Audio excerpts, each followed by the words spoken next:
যে কারণে আজ বাংলাদেশের ডিভোর্সের হার বেশি। প্রিয় বন্ধুরা, অবশ্যই ভিডিওতে লাইক কমেন্ট শেয়ার করতে ভুলবেন না এবং আমার চ্যানেলে যদি নতুন হয়ে থাকেন তাহলে চ্যানেলটি সাবস্ক্রাইব করে আমার পাশে থাকবেন। প্রিয় বন্ধুরা, আজ কেন আমাদের দেশে এত ডিভোর্সের হার বেড়ে যাচ্ছে? এর মুখ্য বিষয় হচ্ছে একটাই, যে মেয়ে অতি বেশি বোঝে স্বামীর চেয়ে এবং স্বামী স্ত্রীর মধ্যে ভালোবাসা, বিশ্বাস এবং ভরসা এই সম্পর্কগুলো না থাকে, সেই সম্পর্ক কখনোই স্থায়ীভাবে চলতে পারে না। যে কোনো সময় যে কোনোভাবে থেমে যায়, কেটে যায়, ছুঁড়ে যায়, ইত্যাদি ইত্যাদি। প্রিয় বন্ধুরা, বিষয়ে আরও একটা গুরুত্বপূর্ণ, যেটা হলো মেয়েকে বিয়ে দিয়ে মেয়ের সংসারে যদি মেয়ের মা বেশি নাক গলায় এবং জামাইকে যদি সে পুরোপুরিভাবে নিজের আয়ত্তে এনে তাকে দিয়ে তার মেয়ের পরিবার পরিচালনা করতে যায়, তখন কিন্তু একটা অভিশাপ ওই সংসারে নেমে আসে। এজন্য কিন্তু ডিভোর্সের হার বেড়ে যায়।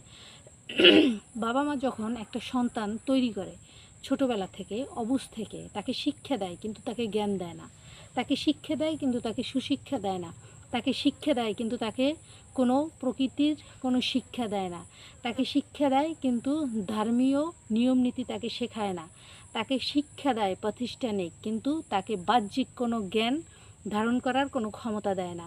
এই সব কারণেও কিন্তু একটা মেয়ে বা একটা ছেলে কিভাবে জীবনের শেষ দিন পর্যন্ত সম্পর্কের বন্ধনে আবদ্ধ হয়ে ভালো মন্দ, অভাব অনটন, দুঃখ কষ্ট, ব্যথা বেদনা মিলিয়ে চালিয়ে যেতে পারে, সেই বাস্তবতা তাকে কখনোই শেখানো হয় না। যে কারণে এই ডিভোর্সের হার বেশি। কিছু লোক আছে আমিত্ব ভাব, ইগো নিয়ে থাকে। স্ত্রী যদি স্বামীর চেয়ে বেশি শিক্ষিত হয় বা স্বামীর চেয়ে বেশি ইনকাম করে, তখন দেখা যায় তার স্বামীকে সে মূল্যায়ন করে না।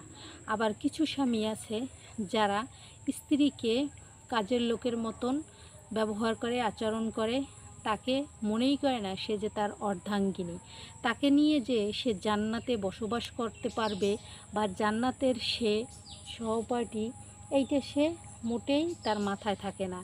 এই সব কি অনেক অনেক কারণের, যে কারণে আমাদের এই ডিভোর্সের হার এদেশে বেড়ে যাচ্ছে, যেটা ছিল অকল্পনীয়, যেটা হবার কথা ছিল না।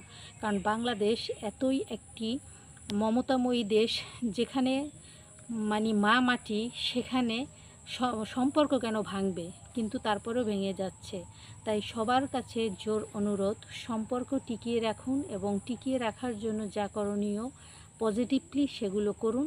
সবাই ভালো থাকুন, সুস্থ থাকুন, সবার জন্য রইল শুভকামনা। আল্লাহ হাফেজ।